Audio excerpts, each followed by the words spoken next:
Nós vamos abordar muito esse tema ainda hoje durante o programa, mas eu gostaria até de saber do doutor Afrânio se ele também considera a lei hedionda, se a lei dos crimes hediondos, ela sim que é a lei hedionda.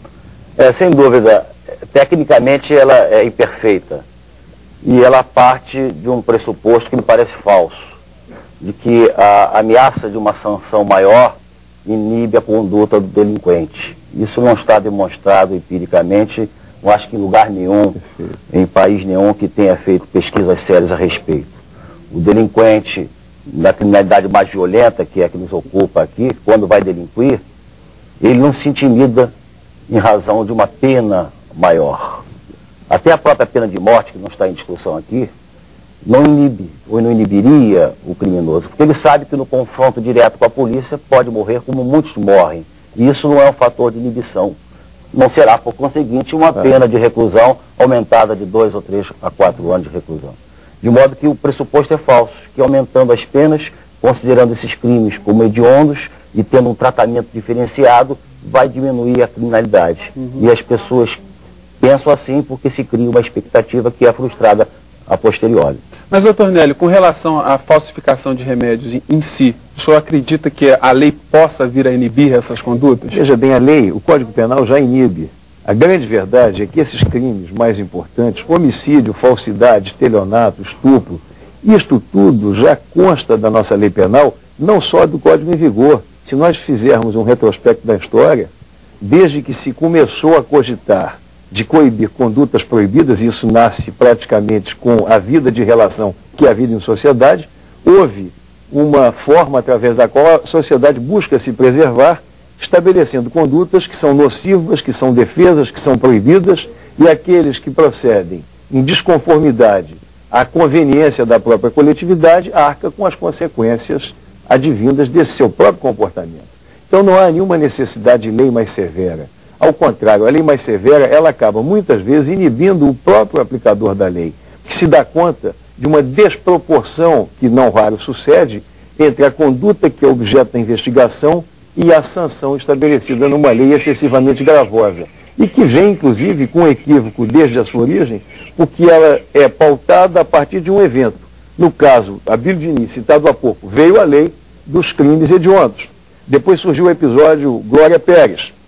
Então estabeleceu-se como homicídio qualificado a categorização também do catálogo da hediondez. Quando na verdade a pena do crime de morte, do crime de homicídio, já é severa, não de agora, de 12 a 30 anos. As nossas cadeias, nós conhecemos as nossas cadeias. 12 anos de cadeia não é pouca pena, não é pouca cadeia. E a sanção criminal, ela não é uma forma inteligente de coibir o crime, embora para os crimes mais graves, a humanidade não tenha tido ainda a aventura e a felicidade de encontrar uma solução menos perniciosa e menos criminógena do que aquela que é inerente à atividade que demanda da privação da liberdade. Nós sabemos que a cadeia reproduz a criminalidade, que a cadeia conduz muitas vezes à reincidência e que isso evidentemente não interessa à própria sociedade. Certo. Com relação, posso dar uma opinião? Com relação à maior apenação, vamos dizer assim, da falsificação de remédios, de produtos alimentícios, da lei 96/77, me parece que não seria de se reprovar muito esse aumento de pena, porque realmente no Código Penal essas penas eram diminutas. E eu acho que a pena tem que atender o princípio da culpabilidade, o princípio da censura da conduta, da lesividade da conduta. Eu acho que a crítica maior seria em considerar esses crimes hediondos, ou melhor, ter os crimes considerados, porque a Constituição assim permite, como hediondos, para dar um tratamento mais severo, principalmente a nível processual, em nível processual, não admitindo liberdade provisória, quando desnecessária a manutenção da prisão em flagrante, exigindo um regime de pena logo no início, necessariamente fechado, não permitindo a progressão, dificultando o livramento condicional. Eu acho que a questão é mais até em nível de processo do que na própria pena. Aqui me parece que a pena realmente não foi tão elevada assim. Mas de qualquer maneira parte de um pressuposto falso. A questão é a seguinte, há uma reforma penal em curso. Cogita-se de modificar a parte especial do Código Penal, onde as penas serão revistas em função de modificações no contexto social que permeia a própria elaboração legislativa. Então, se esse crime tem uma penação, digamos assim, desproporcional, diminuta, diante da gravidade da conduta, Eu não me oponho a que haja uma revisão legislativa em relação a isso.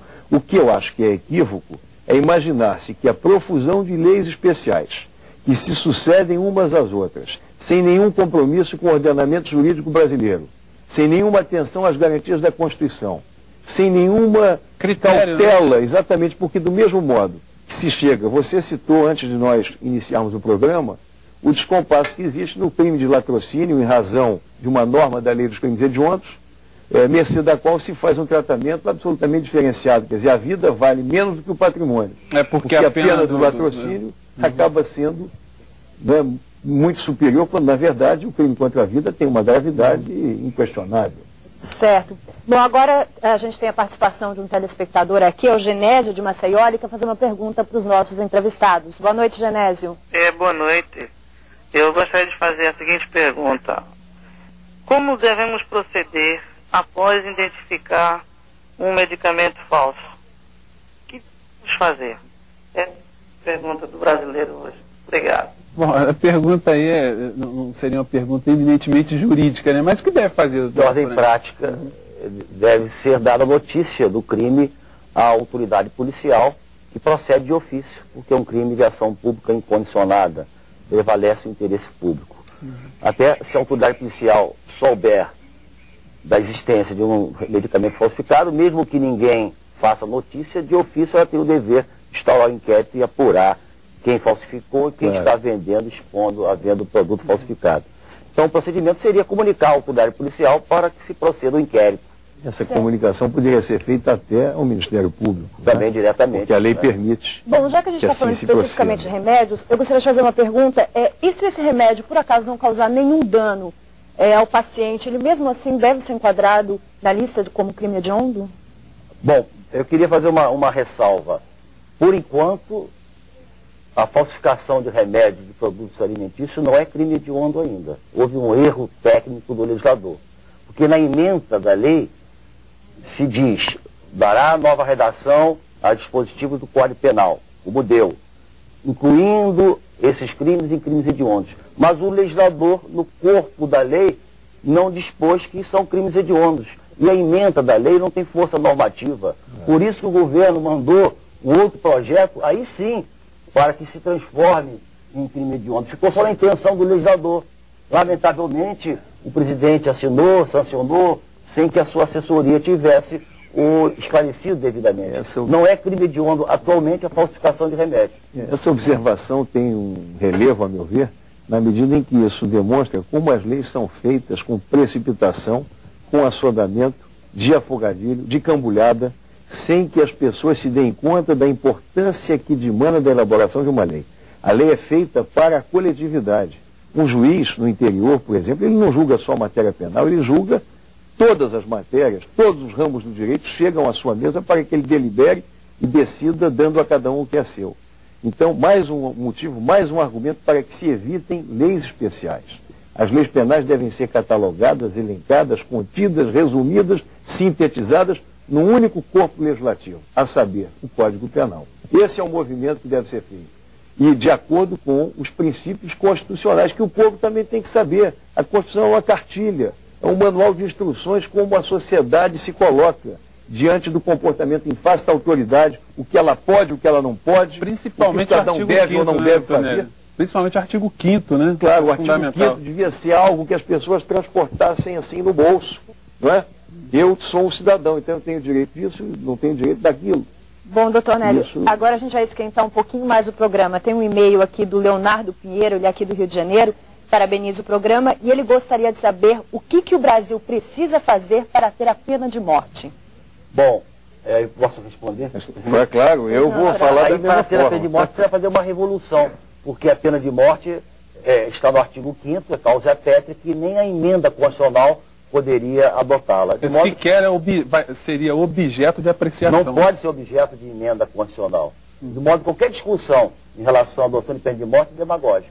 Ela não cabe nem discutir. Ela não cabe. Só uma outra revolução, acho que a revolução não tem de pena de morte. Agora, mesmo que coubesse no sentido filosófico, no sentido de uma valoração criminológica, a pena de morte fracassou em todos os lugares do mundo.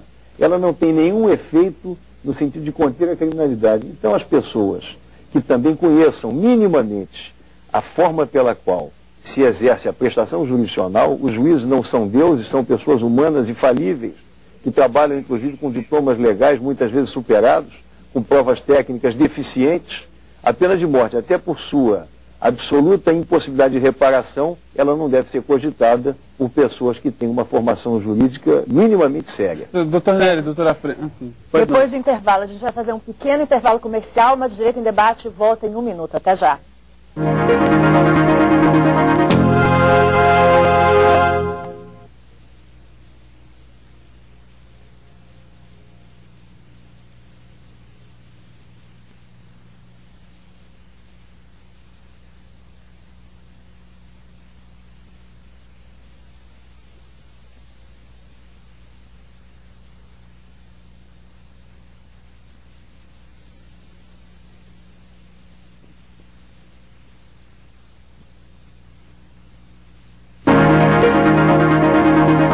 Direito em Debate.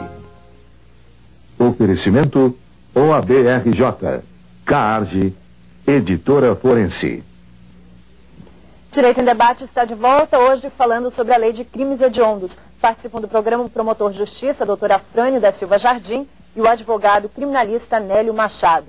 Você de casa também pode participar do Direito em Debate. Nosso e-mail é direito@tvebrasil.com.br. Telefone, você já sabe, é o 0800 21 6688. A ligação é gratuita. Com você de novo, José Fernandes. Doutora Frânio, a gente estava falando agora mesmo de pena de morte, né? É curioso a gente perceber que pelo Brasil inteiro tem muita gente importante aí querendo se eleger, dizendo que vai lutar pela pena de morte. Como é que o senhor vê isso também? É o chamado discurso político do crime, né? É um discurso demagógico, como falamos antes. Não é objeto nem de emenda constitucional a pena de morte. De modo que só derrubando via revolução a nossa Constituição é que poderia se implantar numa outra ordem constitucional a pena de morte. De modo que eu até particularmente até me nego a discutir, e tenho acho que muitos argumentos para combater a pena de morte, mas eu me nego até a discutir porque não é uma coisa concreta que possa ser implantada. Então é um discurso altamente demagógico e que deve ser censurado, acredito eu, pelos próprios eleitores quando informados a respeito disso. Agora, voltando um pouquinho mais aos remédios, né, eu gostaria de saber como é que fica a situação das pessoas que tiverem falsificado esses remédios e que forem detidas a partir desse momento, a partir da promulgação dessa lei. O senhor acredita que vai ter algum efeito de natureza processual, por exemplo? Bom, a lei penal mais gravosa não se aplica aos fatos ocorridos anteriormente, está na própria Constituição. De modo que quem falsificou o remédio antes da vigência dessa lei será punido se for de acordo com o Código Penal de então. Após a vigência da lei, aí sim, quem praticar uma infração penal teria sobre si a incidência dessa lei nova que se propõe a incluir a falsificação de remédio nos crimes hediondos, mas não incluiu, como falamos anteriormente. Né? Eu fiz a pergunta, doutora Frânio, porque há uma grande confusão quando há esse clamor público para se criar um rigor maior de leis penais, que a lei vai acabar atingindo a pessoa que foi objeto ali daquela situação, de uma situação que ganhou a mídia, por exemplo, que foi o caso da morte da Daniela Pérez. Muita gente fica chocada em saber que o Guilherme de Pádua está em vias de sair. Como é que o senhor vê isso aí? Em primeiro lugar, se a gente parte da premissa que não somos defensores da pena de morte, e eu me atrevo a dizer que se as pessoas fossem submetidas a um debate, ouvindo razões em favor e em desfavor da pena de morte, eu não tenho dúvida de que esse debate acabaria tendo desfecho em prol da não adoção da pena de morte entre nós. Quando se fala de pena de morte, exatamente há nisso um espalhafato, um estardalhaço, então as pessoas supõem que seja algo adequado para coibir a criminalidade. Nós todos sabemos que não é.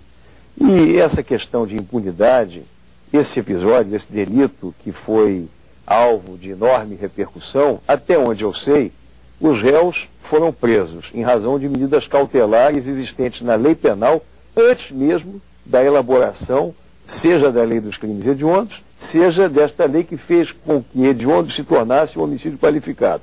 Foram julgados, foram condenados. não tiveram direito de recorrer em liberdade. Ou seja, a lei penal, no juízo de culpabilidade que se estabeleceu até agora, e em face de medida cautelar que foi determinada, implicando na prisão preventiva deles, segregando-os da sociedade, isso tudo mostra a absoluta desnecessidade da lei. Agora, se nós achamos que quem deu um mau passo, inevitavelmente vai seguir o descaminho de uma conduta sem qualquer possibilidade de reinserção social, então nós temos que dizimar todos que estejam privados do direito de liberdade. É evidente que esse argumento é um argumento fascistoide, um argumento desumano, um argumento não cristão, um argumento que não merece ser considerado. É claro que a reação da vítima do delito é uma reação emocional, mas a sociedade não pode se colocar qual vítima do delito. É uma situação divergente, diferenciada, discrepante. O Estado tem que olhar com equidistância. O sofrimento para as pessoas vinculadas a um delito, esse sofrimento se dá não apenas em relação ao acusado e seus familiares, senão também em relação à vítima, naturalmente e forçosamente, e seus familiares. O drama penal é um drama da sociedade que existe desde que o mundo é mundo. O crime não surgiu no século XX, não apareceu no Rio de Janeiro.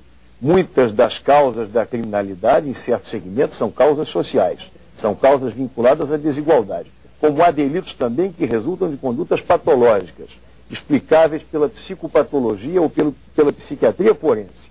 Então a grande questão é a de se estabelecer resposta adequada para condutas que sejam desvaliosas para a sociedade, nunca abdicando do devido processo legal. O devido processo legal não é uma garantia do réu em geral, é uma garantia dos cidadãos, de todos os cidadãos. Doutora Frane, o senhor atua muito, né, na área penal, por conta do ofício do senhor. O senhor tem percebido uma diminuição desses crimes tidos como crimes hediondos a partir da elaboração da lei? Porque em tese nós já falamos aqui que o direito penal não tem servido para inibir. E na prática tem acontecido alguma modificação com relação a esse pensamento? Na minha avaliação, não. Eu trabalho no Tribunal do Júri, trabalho com homicídio qualificado e não senti nenhuma diminuição por ser agora o homicídio qualificado crime hediondo. Ninguém pensa, eu vou deixar de matar meu desafeto porque agora é crime hediondo, eu não terei liberdade provisória. As pessoas matam por vários outros motivos, em situações às vezes incontroláveis. E as pessoas são otimistas quando cometem crimes, partem da suposição de que não sejam descobertas. E nós sabemos que o que vai ao tribunal é uma parcela ínfima da criminalidade que realmente ocorre no Brasil e fora do nosso país. É a chamada cifra negra da criminalidade, que os estudos criminológicos apontam.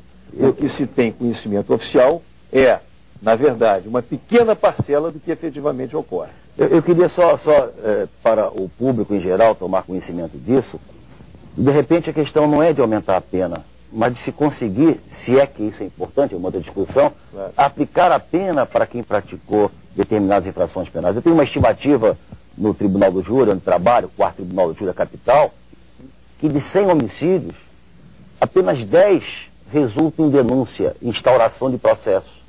E desses 10, 8 vão a julgamento. E desses 8, 4 são condenados.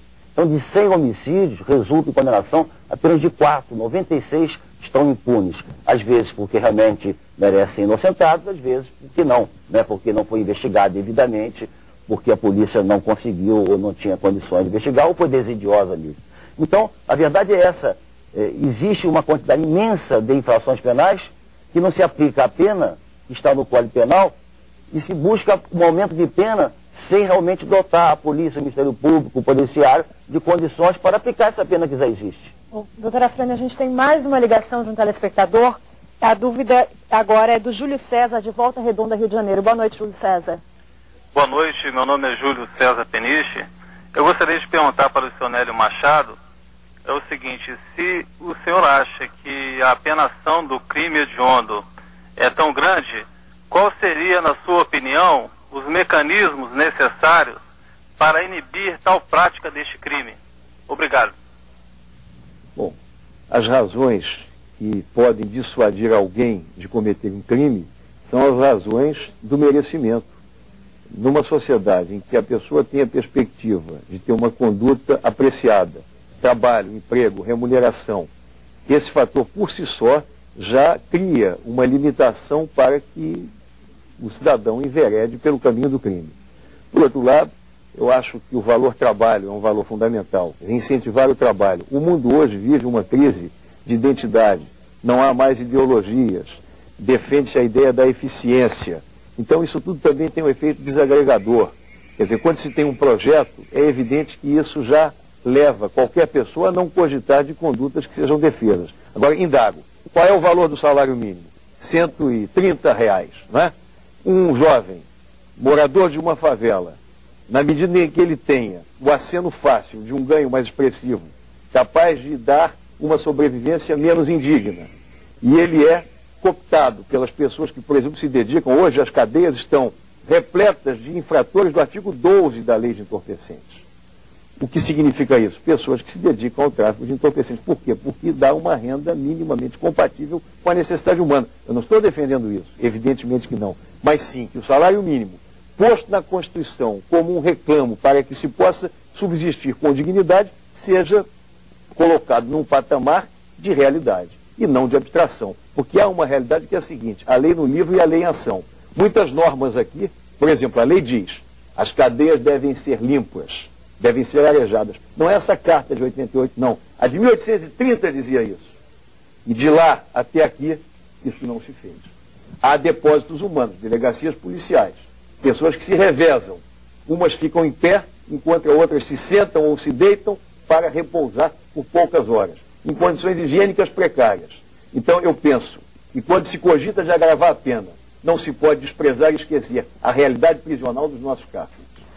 Esse é um tema bastante interessante, né? A gente vê que tem bastante telespectadores participando. Agora a Beatriz Lima, aqui também do Rio de Janeiro, quer fazer uma pergunta para os nossos entrevistados. Boa noite, Beatriz. Boa noite. Eu queria saber, existem critérios para definir um crime como hediondo? Ou basta o clamor popular, o clamor da imprensa? Bom, eu gostaria de responder essa pergunta porque hoje se trabalha modernamente com o que se convencionou chamar interpretação conforme a Constituição. Significa o quê? Que o legislador o infraconstitucional, o legislador ordinário, que ele cria a lei penal, ele não tem carta branca. Ele tem que obedecer um princípio de proporcionalidade dos valores que se extraem da Constituição. O legislador penal não pode amanhã dizer que a pena do furto é de 12 a 30 e a pena do homicídio é de 1 a 4, porque a vida tem um valor maior na Constituição e se extrai isso das várias regras, várias normas da Constituição. Então o legislador não tem um arbítrio para colocar amanhã o furto de pequeno valor como crime hediondo. Isso não parece constitucional nessa filtragem que a gente tem que fazer hoje da lei infraconstitucional. Ele não pode amanhã deixar de considerar, por exemplo, o latrocínio como crime hediondo e considerar a subtração de um bem. Aliás, hoje já há esse desequilíbrio na própria lei, né? Quando pune um crime contra o patrimônio, que o latrocínio, apesar de ter a perda de uma vida, é um crime contra o patrimônio, quer dizer, é apenado de um rigor muito mais severo do que o próprio crime de homicídio qualificado. Né? A lei dos crimes hediondos cria o chamado ilusionismo penal. As pessoas imaginam que as investigações sejam eficazes, que o Poder Judiciário vai ser eficiente em razão da elaboração de uma lei. A lei, na verdade, por si só, não muda absolutamente nada. E crime só será hediondo depois do réu ser julgado. E, para isso, a diferenciação dentro do princípio da proporcionalidade aventado pela Afrânio, exatamente é o bastante. O crime mais grave tem pena mais severa. E é o que basta. Certo. Doutor Nélio, então, o Michel Weber, aqui do Rio de Janeiro, ele pergunta: por que então que não se coloca uma comissão de juristas para elaborar as leis? Sempre tem uma comissão de juristas fazendo uma nova lei. Agora mesmo há uma, em Brasília, que pediu um prazo de mais 60 dias, houve uma desavença, saiu um integrante, designaram outro. E, na verdade, o grande problema é que essa comissão está fadada, a meu ver, ao insucesso, porque uma codificação só terá eficácia se ela incorporar essa profusão de leis especiais que estão não sistematizadas, contendo seus excessos, acabando com as violações aos preceitos constitucionais dentro de uma perspectiva de uma lei unitária que seja compatível com as bases democráticas assentadas pelos valores que são transcendentais e fundamentais para um Código Penal que seja justo, que seja ponderado, que tenha rigor quando tenha que ter rigor e que tenha humanidade sempre, porque nós temos que acreditar cada vez mais na possibilidade do ser humano se afirmar como tal e se reencontrar. Doutor Nélio, com relação a novidades dentro do sistema penal, dentro do direito penal, Recentemente tivemos agora a previsão da delação premiada. Outro absurdo. Que é essa coisa que a gente costuma ver nos filmes. Não sei qual é a opinião do Essa coisa que a gente costuma ver nos filmes americanos, né, de alguém que faz a delação de um crime, denuncia um crime e é protegido, tem uma certa imunidade. Isso foi colocado dentro do nosso ordenamento jurídico. Doutor Afrânio, está surtindo resultado? O senhor viu algum caso de delação premiada? Que eu me lembre, não. Não, que eu me lembre, não.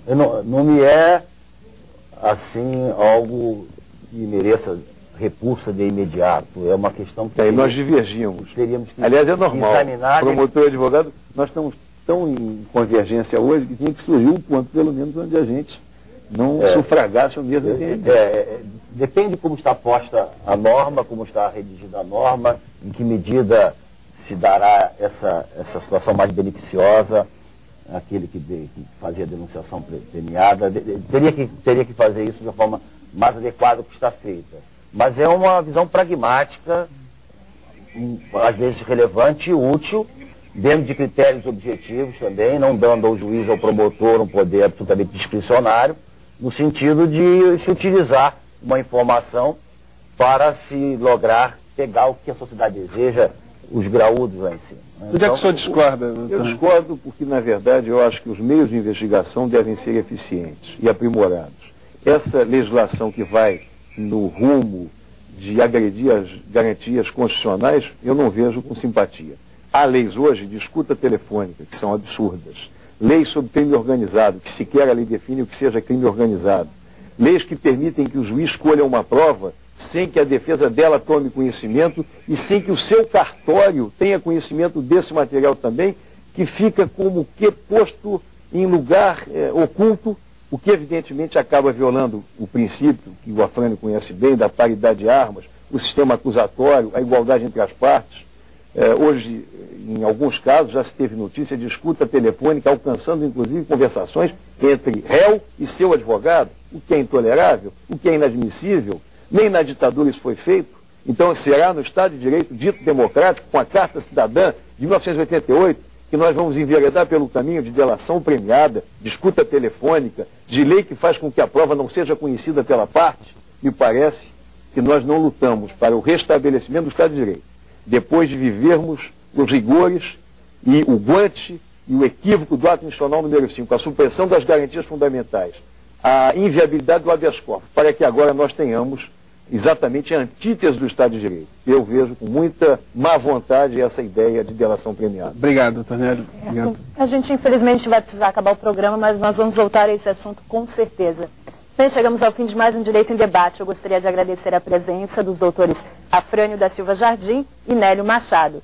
Na próxima semana, Direito em Debate vai esclarecer as suas dúvidas sobre a nova lei que regula os planos de saúde. Com certeza, este é um tema que você não pode perder. Uma boa noite e até lá.